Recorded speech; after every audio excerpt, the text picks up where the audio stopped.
Returning host back to you, Nicole. We're live. Okay, fantastic. Thank you. Good afternoon and welcome to the July 12th, 2022 meeting of the IRCHI Executive Committee. It is 3:58. We'll start by taking a roll call of all the board members in attendance. Councillor Len Janice. Present. Councillor Larry Verbeek. Deputy Present. Mayor, sorry. Present. Deputy Mayor Joe Bacchetti.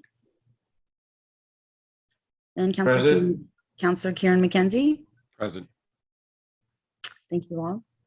I'd like to begin by acknowledging that this land is the traditional territory of the Three Fires Confederacy of First Nations, comprised of the Ojibwe, the Ottawa, and the Petitwami peoples.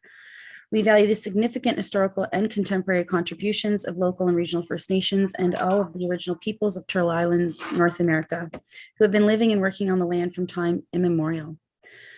Do we have any declarations of pecuniary interest? I'm seeing none. Mover for the agenda for Tuesday, July 12th meeting of the Executive Committee. Moved by Deputy Mayor Verbeek, seconded by Deputy Mayor Bacchetti. Anybody opposed? That is carried. We need to convene into the hearing board. I need board of directors to sit as the hearing board in respect of applications under section 28 of the Conservation Authorities Act. Moved by Councillor McKenzie, seconded by Councillor Janice. Anybody opposed? That is carried. We're now going to conduct hearings under section 28 of the Conservation Authorities Act in respect to 3 applications. David Carlini is requesting relief from access, ingress, and egress policy requirements to construct a new dwelling at 10896 Riverside Drive East in the city of Windsor. Jacob and Ann Cole, care of Brendan and Jessica Geniak, are requesting relief from access, ingress, egress policy requirements to construct a new dwelling on vacant lots 22 and 24, plan 1131 on Lakewood Drive in the town of Amherstburg. Ann Hall, care of Drew Colson Design Build Inc., is requesting a relief from access ingress policy requirements to construct a new dwelling at 277 Lakewood Drive in the town of Amherstburg also. We as the hearing board are unaware of the matters being brought forward, and we are only now receiving and reviewing the information provided by the staff this afternoon.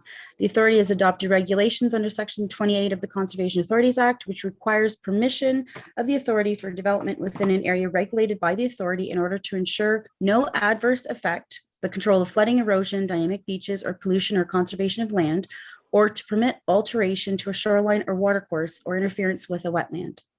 The staff has reviewed this proposed work and a copy of the staff report has been given to the applicants. The Conservation Authorities Act 2812 provides that permission required under a regulation made under clause 1B or 8 shall not be refused or granted subject to conditions unless the person requesting permission has been given the opportunity to require a hearing before the authority, or if the authority so directs, before the authority's executive committee. In holding these hearings, the authority board is to determine whether or not a permit is to be issued. And in doing so, we can only consider the application in the form that is before us, the staff report, such evidence as may be given, and the submissions to be made on behalf of each applicant. The proceedings will be conducted according to the Statutory Powers Procedure Act under Section 5 of the Canada Evidence Act. A witness may refuse to answer any question on the ground that the answer may tend to criminate that person or may tend to establish his or her liability to a civil proceeding at the instance of the Crown or of any person. The procedure in general shall be informal. However, this is a quasi-judicial process and provides for evidence to be given in response to members' questions. Therefore, staff and applicants will be asked to swear on an oath or provide an affirmation to speak the truth. In accordance with Section 28 of the Act, an applicant who has been refused permission or he objects to conditions imposed on a permission may, within 30 days of receiving the reasons, appeal in writing to the minister who may refuse the permission or grant permission with or without conditions. Through order in council, the responsibility for hearing the appeal has been transferred to the Ontario Lands Tribunal. If the applicant has any questions to ask of the hearing board or of the authority representative, they must be directed to the chair of the board. Staff will first introduce the applicant and his or her, the owner, and others wishing to speak, and then present the staff position. The applicant and or their agent may then speak and make any comments on the staff position if they so desire. I would also remind everyone that the hearing board is open to the public. However, as stated earlier, this is a quasi-judicial process, and accordingly, the general public may observe, but are not third party to the matters before us today and cannot participate. We, as the hearing board, will question, if necessary, both the staff and the applicant or agent. Before I ask Ashley Gorey, Regulations Analyst, to introduce the applications, I would ask that she swear an oath or provide an affirmation to speak the truth. The oath, please, Madam Chair. Or sorry, affirmation, please, Madam Chair. Certainly. Do you solemnly affirm that the evidence which you are about to give in these proceedings will be the truth, the whole truth, and nothing but the truth, so help you? I do so affirm. Fantastic. Now, Ashley, you can now introduce the applicants as you see fit. Actually, I might suggest that you have camera off while the presentation is set up and you are presenting.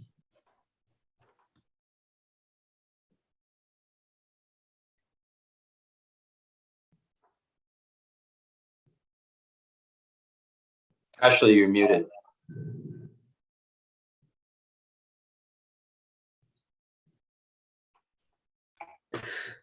Sorry about that. When I went full screen, it muted. Thank you, Madam Chair and committee members for joining us this afternoon. The first application that we have before us is made by Mr. David Carlini at 10896 Riverside Drive East in the city of Windsor. This property is located on the north section of Riverside Drive in the East Windsor area. Next slide, please, Nicole. The application is for the construction of a new dwelling, and Riverside Drive has historically been known to have some lower elevations, and as such, we are requesting relief from the access, ingress, and egress policy requirements. Next slide, please. This property is located in the Lake St. Clair section of the shoreline, where the IRCA floodproofing elevation is 176.7 meters Geodetic Survey of Canada. This includes the 0.3 meter or 1 foot of IRCA board approved freeboard.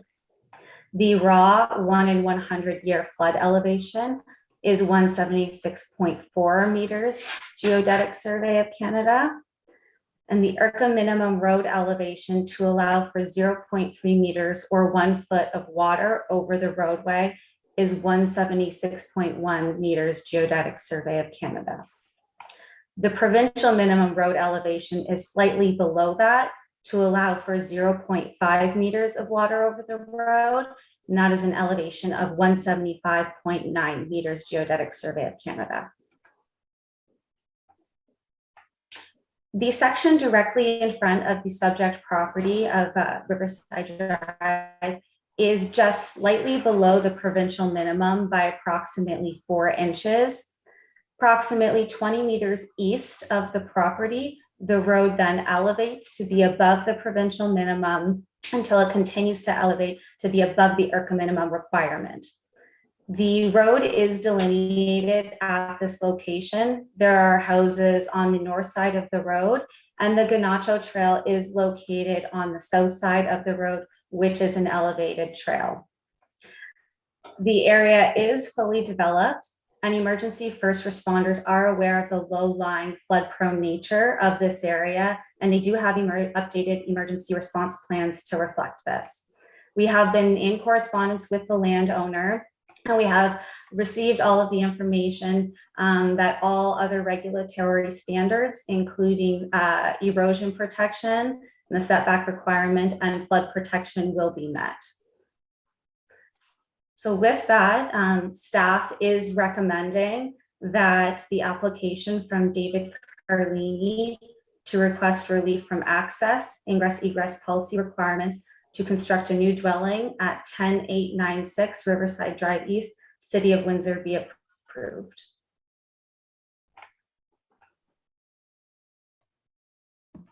Any questions or comments from committee members?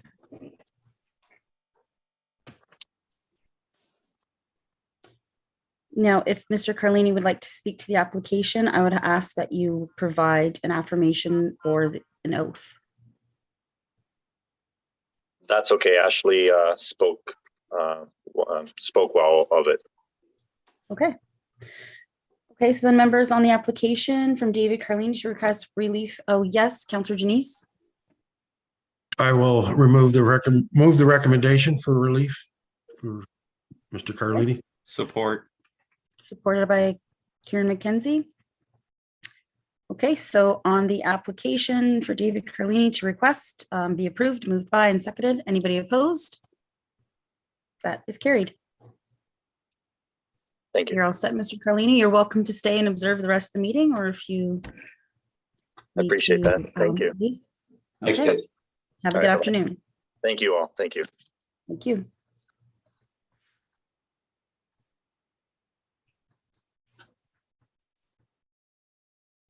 Second application, Ashley, as you are ready. Thank you, Madam Chair. The second application before the committee this afternoon is made by Jacob and Ann Cole, care of Brandon and Jessica Juniak.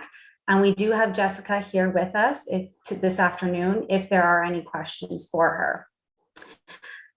This property includes two vacant lots 22 and 24 on Plan 1131 on Lakewood Drive within the town of Amherstburg. Next slide, please.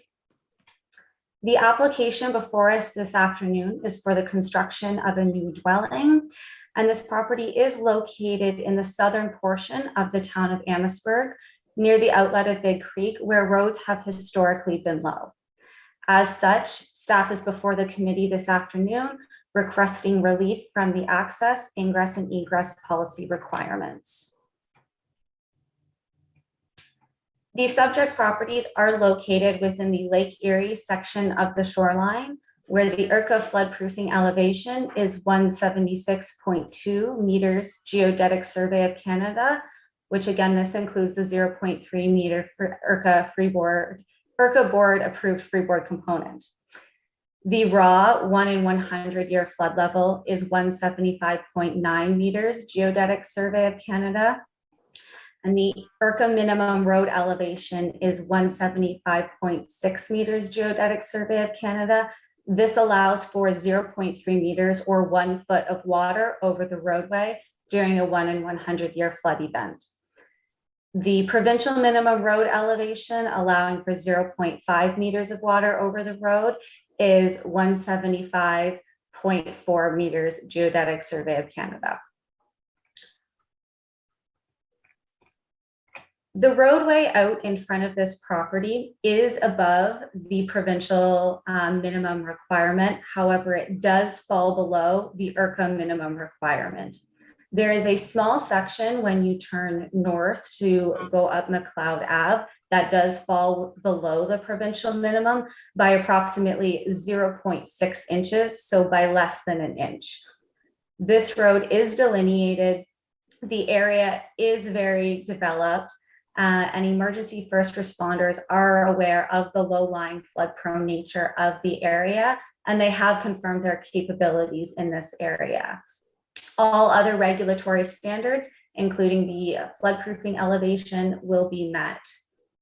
So with that, staff are asking that the application from Jacob and Ann Cole, care of Brandon and Jessica Juniak, to request relief from access, ingress, egress policy requirements to construct a new dwelling on the vacant lots 22 and 24 on Plan 1131 on Lakewood Drive in the town of Amherstburg be approved. Thank you, Ashley. Any questions or comments from members? Seeing none, then on the report on the application, that application from Jacob and Ann Cole, care of Brenda and Jessica Juniak, to request relief from access, ingress, egress policy requirements to construct a new dwelling on Lakewood Drive, town of Amherstburg, be approved. Moved by Deputy Mayor Bichetti, seconded by Deputy Mayor Verbeek. Anybody opposed? That is carried. Thank you, committee. And next application, Ashley, as you are ready. Thank you, Madam Chair. The last application before the committee this afternoon is made by Ann Hall, care of Drew Colson of Colson Design Build Inc. And we do have Mr. Colson on the call with us today. The property is located at 277 Lakewood Drive in the town of Amherstburg. So it is located just east of the previous application. Next slide, please. The application is for the construction of a new dwelling on the site. There is an existing dwelling on the site. However, that structure will be demolished to allow for the construction of the new dwelling. Similar to the previous application, this property is located in the southern portion of the town of Amherstburg, where roads have historically been low. As such, staff is before the committee this afternoon requesting relief from the access, ingress, and egress policy requirements. Similar to the previous application, the proposal is located within the Lake Erie section of shoreline, where the IRCA floodproofing elevation is 176.2 meters geodetic survey of Canada. And that again includes the 0.3 meters of board approved freeboard. The raw 1 in 100 year flood level is 175.9 meters geodetic survey of Canada. The IRCA minimum road elevation is 175.6 meters geodetic survey of Canada. Again, that allows for 1 foot or 0.3 meters of water over the road during a 1 in 100 year flood event. And the provincial minimum road elevation, which allows for 0.5 meters of water over the road during a 1 in 100 year flood event, is 175.4 meters geodetic survey of Canada. Next slide, please. The road in front of this property is below the provincial minimum by approximately 12 inches or 1 foot or 0.3 meters at the lowest spot. However, as you travel west toward the toward McLeod Ave, the road does become elevated. We do have that small little section on McLeod that is below the provincial minimum. However, as you travel north, the road becomes elevated until it is above the IRCA minimum. The road is delineated and the area is quite developed here. There is no risk to the road from loss from any erosion, as there are houses on both sides of the property. Emergency first responders have been contacted and they are aware of the low-lying flood-prone nature of this area, and they have confirmed their capabilities to this site. We have received the final shoreline engineer's report and can confirm that all other regulatory standards, including flood protection and erosion protection, will be met. As such, staff are asking that the application from Ann Hall, care of Drew Coulson of Coulson Design Build Inc., to request relief from the access, ingress, and egress policy requirements to construct a new dwelling at 277 Lakewood Drive, the town of Amherstburg, be approved.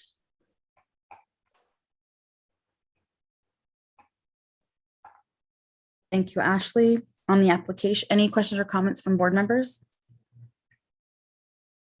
On the application from Ann Hall and Drew Coulson, requesting ingress egress policy requirements at 277 Lakewood Drive, moved by Councillor Kieran, seconded by Deputy Mayor Joe Bicchetti. Anybody opposed? That is carried. Thank you, committee. Thank you. Thank you, Ashley. And thank you, applicants, for attending. We now, as the hearing board, we have to reconvene as the executive committee, moved by Deputy Mayor Verbeek, seconded by Councillor Janice. Anybody opposed? That is carried. We have tenders, new lift at the Fox Creek Conservation Center at the John R. Park Homestead Conservation Area, and Kevin will be presenting information related to this issue. Thank you, Madam Chair. Recently, the Essex Region Conservation Authority built and constructed the Fox Creek Conservation Center at the John R. Park Homestead. As part of that original build, there was a shaft designed and put in with the anticipation of a future lift to create accessibility to the second floor. It wasn't put in at the time due to budget constraints associated with the project, but we're very fortunate to receive grants from 2 different federal sources of funding in the amount of approximately $160,000. And that covers the cost of the architectural fees as well as the projected costs from the architect to actually do the design build, or not the design build, the supply and installation of a lift within the building. The grant funding is from Service Canada as well as what's called FedDev Canada. And both grants are related to accessibility, to provide accessibility to the second level of this particular structure. The actual tender was released in June. And there was a mandatory site meeting on June 30th associated with this build. We only had one contractor show up for this particular tender, which was Gulf Developments, Inc. They have worked for us in the past. They built the original building, and they're quite familiar with it. As a result of that, they were quite interested, but because they were the only people who showed up at the mandatory site meeting, they were the only people who were allowed to actually bid on the job. Since that time, they were prepared to submit their bid on time. Unfortunately, due to the Rogers internet outage, addendums and various other slight changes to the contract and bid process were delayed with their sub bids, and they requested an extension to provide a good bid on time. If we had forced them to say, no, you have to provide a bid today, they're very clear that they wouldn't have provided a bid, and we would have had no bids on this particular job. With the help of the architect, we extended the contract associated with the closing date for this particular tender. And we already know that there's only one eligible organization that can actually submit a tender. They have confirmed that they are going to submit a tender already, and they just needed a bit of time to do so. Because it's a single bid, we are suggesting and recommending to the board or the executive committee that we actually enter into what's called a single bid acknowledgement. This removes it from the tendering process, allows us to open the bid and treat it like a quote instead. We can then negotiate back and forth with the contractor regarding pricing, technical aspects of the project. And if we're happy with everything, we can move forward within the allowable budget associated with this particular project and enter into a contract with them, a CCDC contract with the assistance of the architect. So that is what is before this committee as in terms of a resolution, is to once that tender is actually received, enter into an agreement, a sole source acknowledgement with Gulf Development Inc. to proceed and open that tender document, review those documents, ensure that everything is good, and if it's acceptable, we would move forward with a contract with that company. Thank you. Thank you, Kevin. Any questions or comments, board members? Yes, Councillor McKenzie. Thank you, Chair. Thank you for the report, Kevin.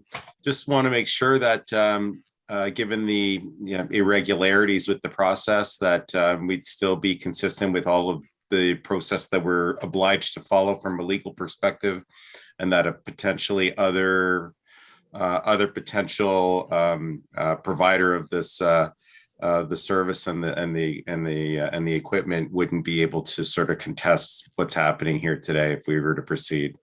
Yeah, absolutely. So through you, Chair, it was very clear that all the tender documents were put onto our website as well as a heavy construction website, which allowed pretty much everybody in Windsor-Essex County to review, download, and provided them with the opportunity to attend the mandatory site meeting.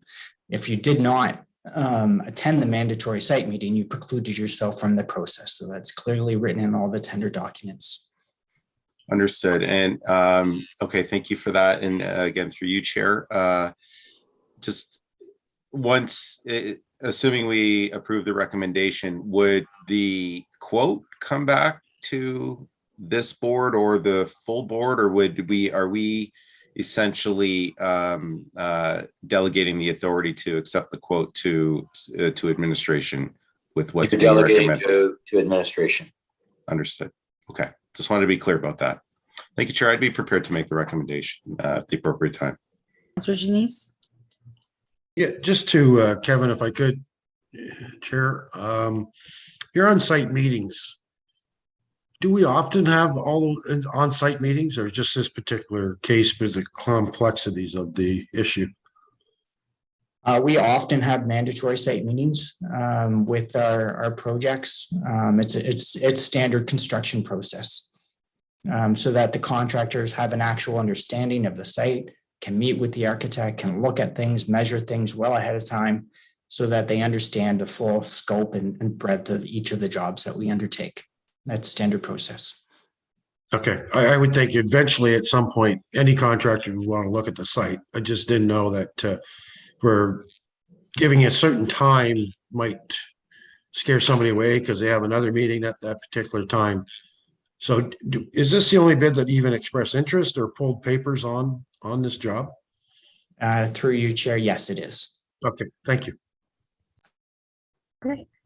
I will now read the recommendation that the public tender period be extended to July 18th, 2022 at 11 a.m. due to the disruption of the widespread Rogers communication outage that occurred on Friday, July 8th, 22, and further that IRCA enter into the single bid acknowledgement agreement with Gulf Developments, Inc., as they were the only qualified bidder to attend a required pre-bid site meeting, and that the bid be subject to administrative, technical, and budget review prior to awarding the contract to Gulf Developments for the supply and installation of an accessible lift at the John R. Park Homestead.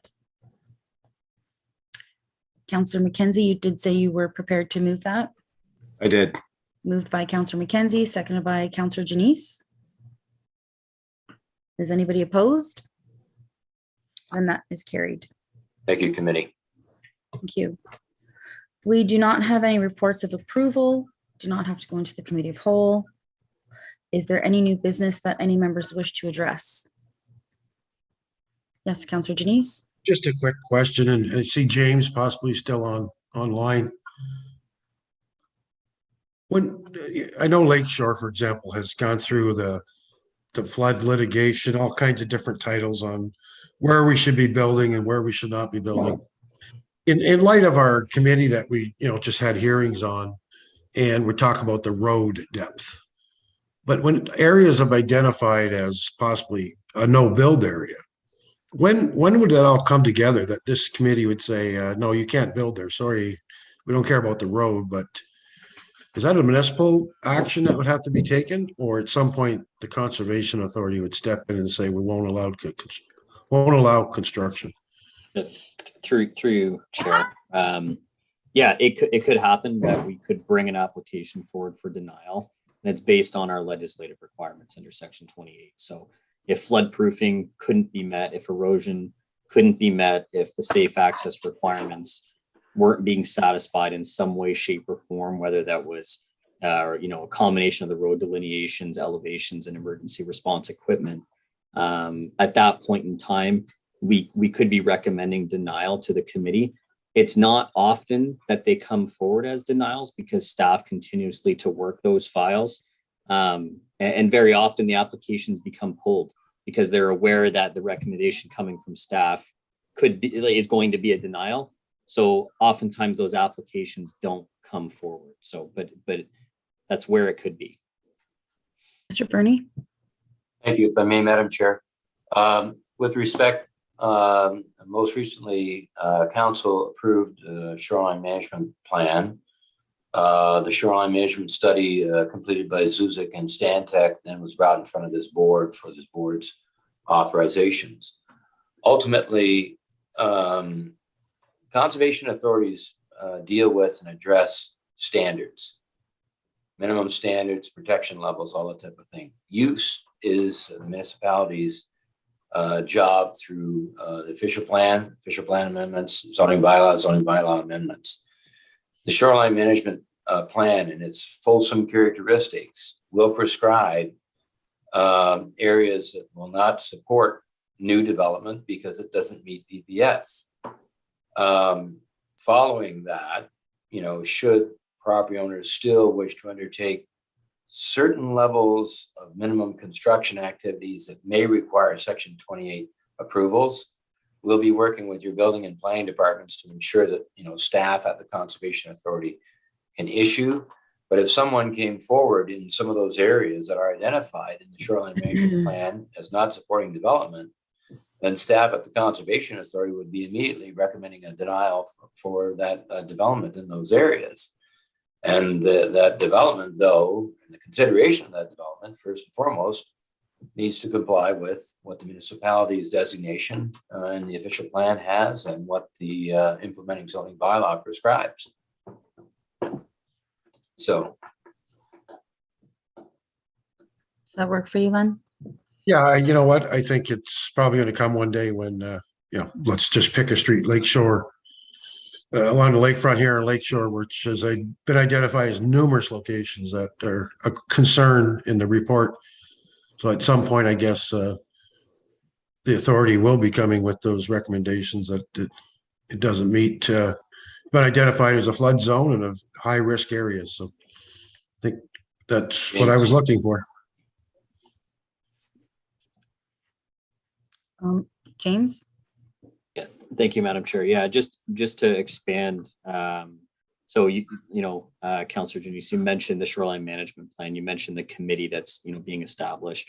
We're anticipated to be part of that committee, and the idea there is expanding on those areas that they're identified as hazard lands, and that would come through, as Tim mentioned, through like official plan amendments. Right now, the town of Lakeshore is going through an official plan update, but there is anticipated to be future official plan amendments to designate those lands. And that's where, as Mr. Bernie indicated, if they're designated as hazard lands, then there's no ability to actually issue a permit. There's no development on those lands. So there's a few steps that can be taken to do that. And it just depends on where we're at in the process and whether an application actually makes it to the committee or not. Thank you. Clear, very clear. Thank you. Okay. Other business, the next meeting of the IRCA Board of Directors will be held on Thursday, September the 8th at 6 p.m. in council chambers. And this concludes our meeting for today. I would like to ask for a motion to adjourn. Deputy Mayor Verbeek, seconded by Councillor McKenzie. Anybody opposed? That is carried. thank you very much, committee. Bye, everybody. Thanks, everyone. Bye now. Thank you. Bye. I've got another meeting shortly, Tim, so I'll have to talk to you later. All right, we'll talk.